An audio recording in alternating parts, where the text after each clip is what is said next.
राधे राधे। भक्तों, आज की ये कथा साधारण नहीं है।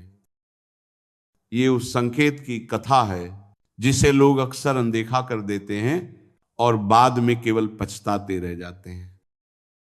भक्तों, यदि कोई अनजानी बिल्ली बार बार आपके घर की दहलीज लांघ रही है तो आज के बाद इसे कभी भी मामूली मत समझिएगा, क्योंकि भक्तों, शास्त्रों में स्पष्ट कहा गया है, ऐसी बिल्ली स्वयं नहीं आती, उसे भेजा जाता है।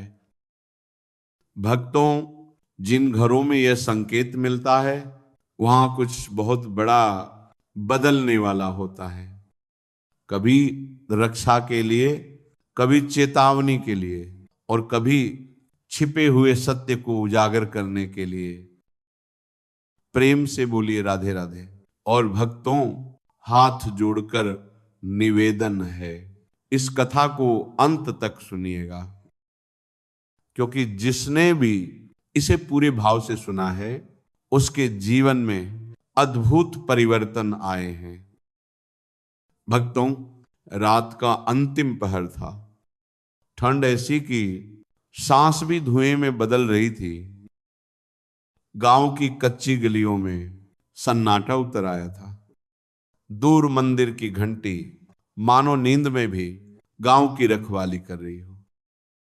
उसी गांव में एक पुराना हवेली जैसा घर था, जहां एक सरल हृदय वाला ब्राह्मण अपने परिवार के साथ रहता था। भक्तों, उस रात घर के मुखिया के मन में अजीब सी व्याकुलता थी, जैसे कोई अदृश्य परछाई छत पर घूम रही हो। वे आंगन में आए। तुलसी चौरे पर दिया टिमटिमा रहा था। उन्होंने मन ही मन कहा, हे नारायण, सब कुशल रखना।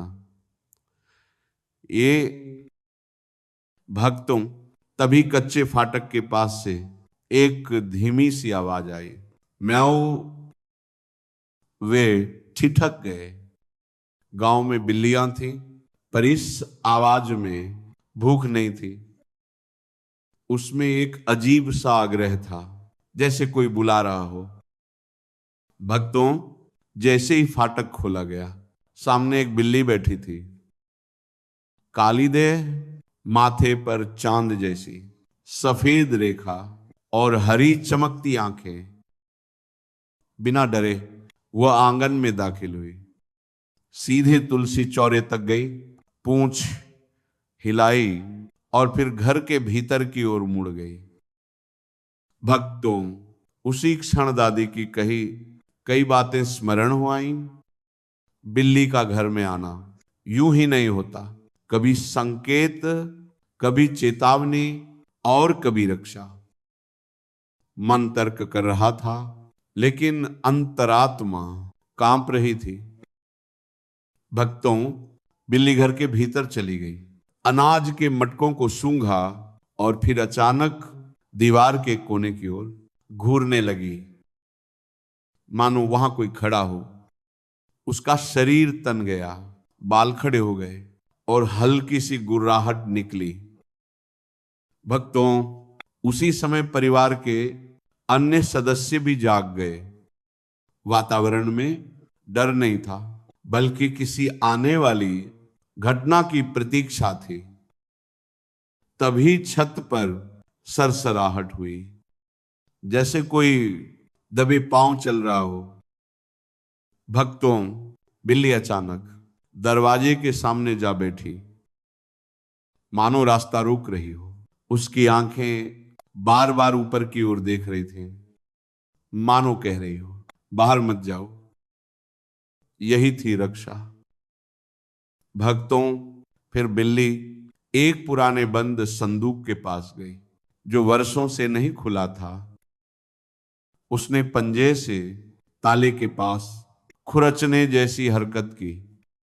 उसी क्षण वहीं पास में एक चाबी दिखाई दी, जैसे किसी ने अभी अभी उसे दबा दिया हो। भक्तों, चाबी उठाई गई, ताले में डाली गई और बिना किसी अटकाव के ताला खुल गया। उसी पल छत पर मौजूद व्यक्ति घबरा गया।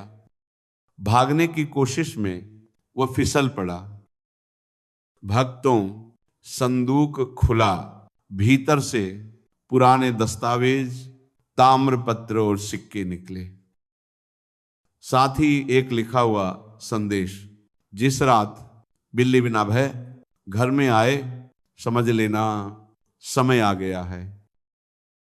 भक्तों, तभी बाहर से लोगों की आवाजें आईं। चोर पकड़ा गया। उसने कांपते हुए कहा, मैंने उस बिल्ली को कई रातों से देखा था। मुझे लगा वह निशान दे रही है, पर आज वही मेरी गिरफ्त का कारण बन गई। भक्तों, बिल्ली आंगन में आई, तुलसी चौरे के पास बैठी, दिए की लौ को एक बार फिर देखा और अंधेरे में विलीन हो गई। भक्तों, उस रात सब समझ गए, ये घटना डराने के लिए नहीं थी, ये रक्षा के लिए थी।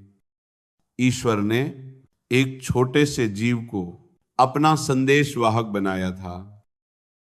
भक्तों, इस कथा का सार यही है, हर संकेत अशुभ नहीं होता। यदि समझदारी से देखा जाए तो वही संकेत वरदान बन जाता है। भक्तों, जब जीवन में कोई अनजाना संकेत आए तो डरिए मत, उसे समझने का प्रयास कीजिए, क्योंकि प्रभु जब रक्षा करते हैं तो किसी छोटे से जीव को भी अपना दूत बना देते हैं। भक्तों, ये कथा यही पूर्ण होती है, पर इसका संदेश आपके जीवन में चलता रहे। राधे राधे।